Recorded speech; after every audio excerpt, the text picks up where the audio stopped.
दोस्तों, यह कहानी देवराज इंद्र, अहिल्या और गौतम ऋषि की है। पुराणों के अनुसार एक बार ब्रह्मा जी ने एक ऐसी स्त्री को बनाया जो संसार की सबसे सुंदर स्त्री थी, जिसकी सुंदरता चांद को, कोमलता कमल को और यौवन स्वर्ग को फीका कर रहा था। उस सुंदर स्त्री का नाम अहिल्या रखा गया था। अहिल्या जैसी सुंदरता किसी भी अन्य स्त्री में नहीं थी, इसलिए सभी देवता उनसे विवाह करना चाहते थे। लेकिन अहिल्या से विवाह करने के लिए ब्रह्मा जी ने एक शर्त रखी थी, और वह शर्त यह थी कि जो कोई त्रिलोक का भ्रमण यानी तीनों लोक का भ्रमण पहले करेगा, वही अहिल्या का होने वाला वर होगा।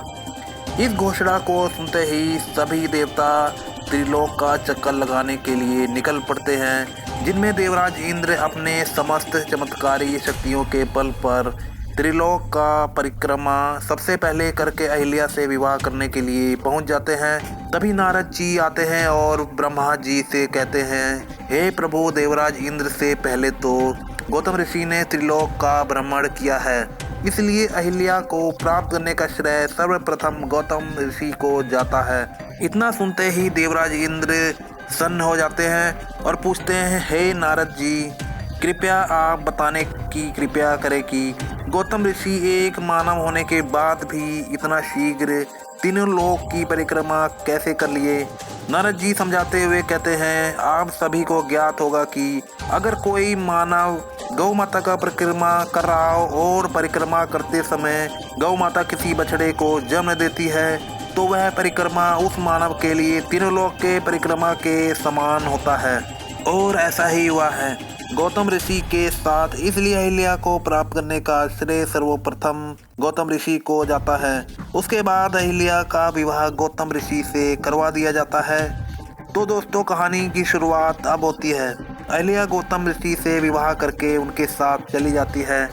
इधर देवराज इंद्र प्रतिशोध और वासना की अग्नि में जलने लगते हैं। फिर कुछ समय पश्चात देवराज इंद्र अपनी काम वासना वश में नहीं कर पाते हैं और चंद्रदेव को अपने साथ लेकर अहिल्या के कुटिया के पास चले जाते हैं और वृक्षों के आड़ में छुप छुप कर देखते रहते हैं, मगर अहिल्या को छूने तक का अवसर नहीं पाते।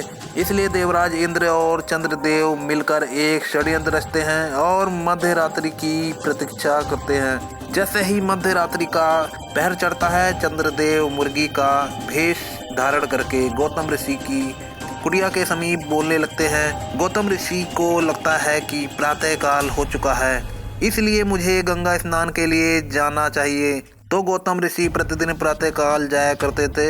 मुर्गे की आवाज़ सुनकर गौतम ऋषि अपने वस्त्र उठाते हैं और गंगा स्नान के लिए निकल पड़ते हैं।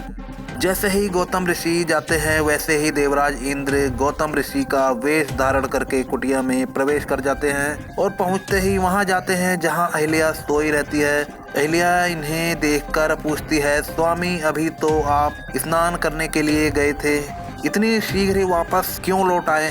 देवराज इंद्र गौतम ऋषि के वेश में ही जवाब देते हैं, प्रिय, हमें लगा प्रातःकाल हो चुका है, परंतु अभी तो मध्य रात्रि का पहर है, इसलिए अभी स्नान करने के लिए जाना उचित नहीं है। इतना सुनते ही अहिल्या आगे उनसे कोई सवाल नहीं करती और देवराज इंद्र अपनी वासना को विपरीत करने में जुट जाते हैं।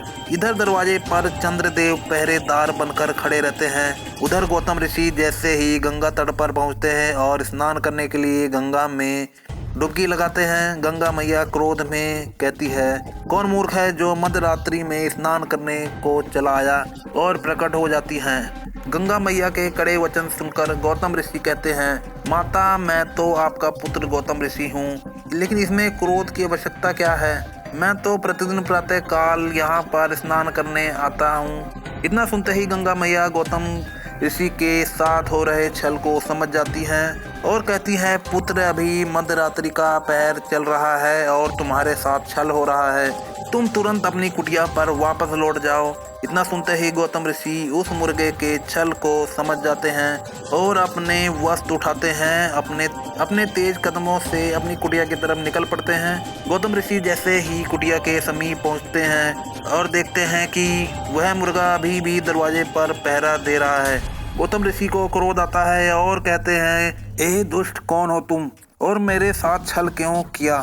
इतना कहते हुए गौतम ऋषि अपने हाथ में लिए गीले वस्त्रों से चंद्रदेव पर प्रहार कर देते हैं, जिसमें चांद में दाग लग जाता है और वरना चांद पहले बेदाग था। गौतम ऋषि के तेज प्रहार से चंद्रदेव चिल्लाकर भाग जाते हैं और गौतम ऋषि कुटिया में प्रवेश कर जाते हैं। जैसे ही गौतम ऋषि कुटिया के अंदर प्रवेश करते हैं, कुटिया के अंदर का दृश्य देखकर क्रोध में अपनी भांति जलने लगते हैं और ऊंचे स्वर में कहते हैं, ए दुष्ट पापी, कौन है तू? इतना सुनते ही देवराज इंद्र थर-थर कांपने लगते हैं और अपने वास्तविक रूप में आ जाते हैं। साथ ही अहिल्या चीख कर रोने लगती है और अपने आप को धिक्कारने लगती है। गौतम ऋषि अपने क्रोध पर नियंत्रण नहीं कर पाते और अहिल्या को श्राप देते हैं। ए अहिल्या, कैसी नारी है जो अपने पति और अन्य पुरुषों में भेद नहीं कर पाई? क्या तेरे लिए मुझ में और अन्य पुरुष में भेद नहीं है? अहिल्या रोती बिलखती रह जाती है, अपने इस अपराध की माफ़ी मांगती रह जाती है, परंतु गौतम ऋषि उसे क्षमा नहीं करते और आजीवन पत्थर बन जाने का श्राप देते हैं। यह देखकर देवराज इंद्र के पैरों तले धरती खिसक जाती है और गौतम ऋषि के चरणों में गिर जाते हैं। गौतम ऋषि क्रोध में कहते हैं, दुष्ट, तू क्षमा के योग नहीं है, तुझे तो इस पाप की सजा मिलनी ही चाहिए।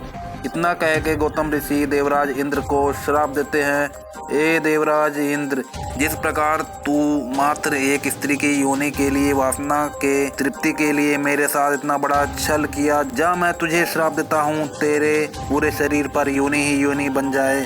गौतम ऋषि के इस भयानक श्राप से देवराज इंद्र ही नहीं, ब्रह्मांड के सभी देवता कांप जाते हैं। अब इस भयानक श्राप से देवराज इंद्र और अहिल्या को मुक्ति कैसे मिलती है, जानने के लिए कमेंट करें और ज़्यादा से ज़्यादा लाइक जरूर करना, ताकि मैं इसका दूसरा पार्ट बना सकूं। तो दोस्तों, आज के लिए इतना ही। अगर आपको वीडियो अच्छी लगी हो तो सब्सक्राइब जरूर कर देना। मैं मिलता हूं नेक्स्ट वीडियो में। Okay, bye.